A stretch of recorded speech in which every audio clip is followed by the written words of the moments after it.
Anywho, all right, I'll turn this thing off for a minute. So, 2020 Vader. Oh man, it's not a bad bike, man. Not a bad bike. This fucking person's about to roll their car over.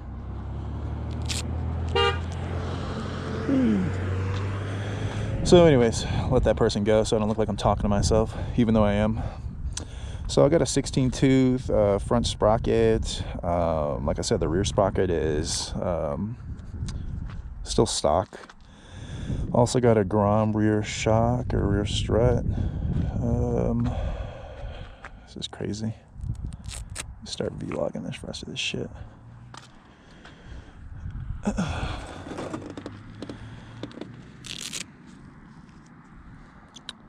Need to adjust this fucking thing is what I need to do.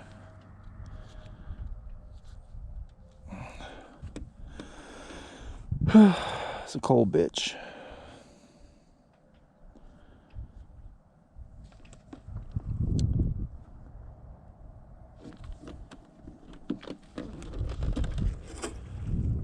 Anywho, guys, so 2020 Vader. This guess I can just go front to back and just kind of let you guys know what I did with it. So obviously I got the flush mount front turn signals. Those are like dirt cheap. I actually integrated the headlight, so I mean you guys see the other videos that I posted about doing the installation, but this headlight's actually pretty nice. The general like closer area is not too bright, but that light bar underneath just makes everything so much better. I kind of took a chance and just bought the clamps for the light bar, and they ended up fitting perfectly. So like I said, the other video that I have for the night view, I think the one I shot in my garage, like it has a link for that as well. But man, that thing fits perfect. I just had to cut. The very back kind of has like a piece that comes back here, and I cut that. So, but it's just use a little Dremel, you cut it right here, and it'll tuck in perfectly. That's if you want to place it where I had it. So, everything else in the front, I believe, is pretty stock. Pro taper handlebars. It just feels so much better, man. I don't know why. The stock ones just feel so bare. This just gives you a little meatiness to it. It's wider, so helps me out with my long arms. This expensive ass Ram mount with the man, what the hell's the name of that company? They sent me this part for Ram, but this is like from somewhere else or something like that. So, and then this lock and bolt or something like that. I'll find the link for you guys if you want that one.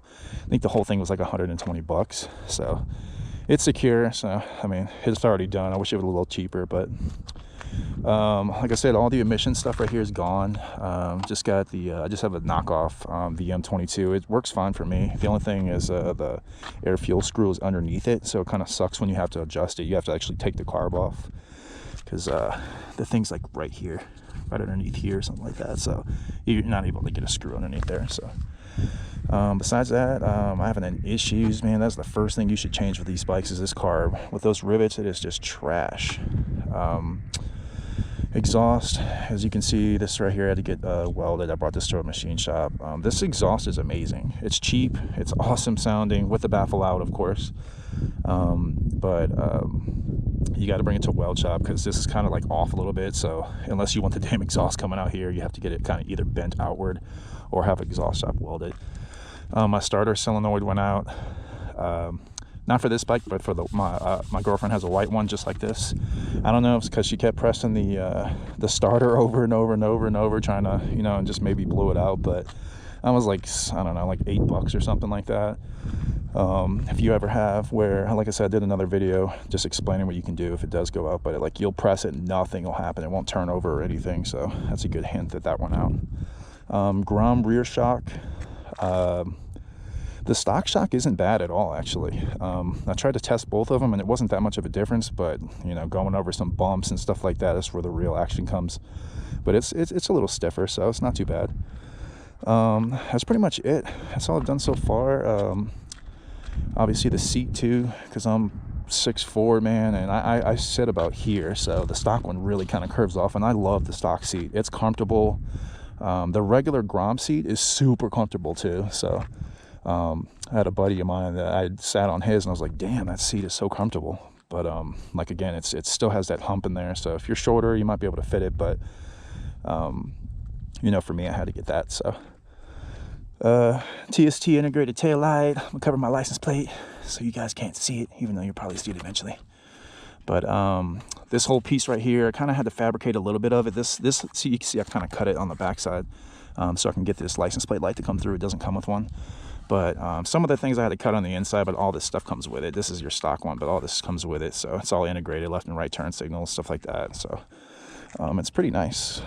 I'll turn it on for you guys, let you check it out. So yeah, that's a right turning signal right there, but super cool. And then you know, you got your headlights and stuff like that. Let me see if I can turn the light bar on for you guys. Turn my turning signal off. There you go.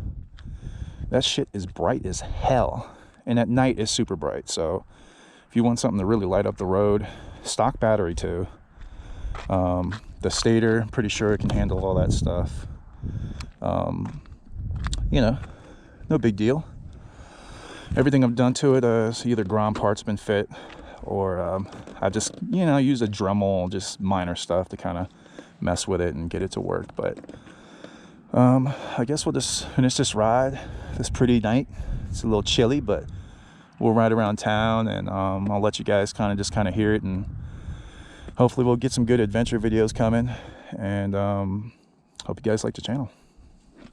So here we go.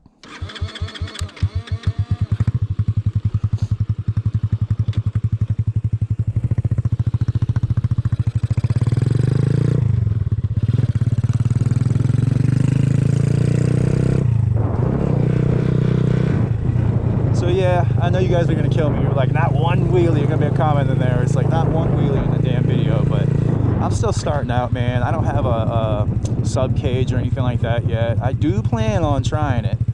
$120 taillight. It's really hard to try to take those chances, you know. But you know, I mean, I'll get there eventually. I'll get there. Let's see if I can do a little something.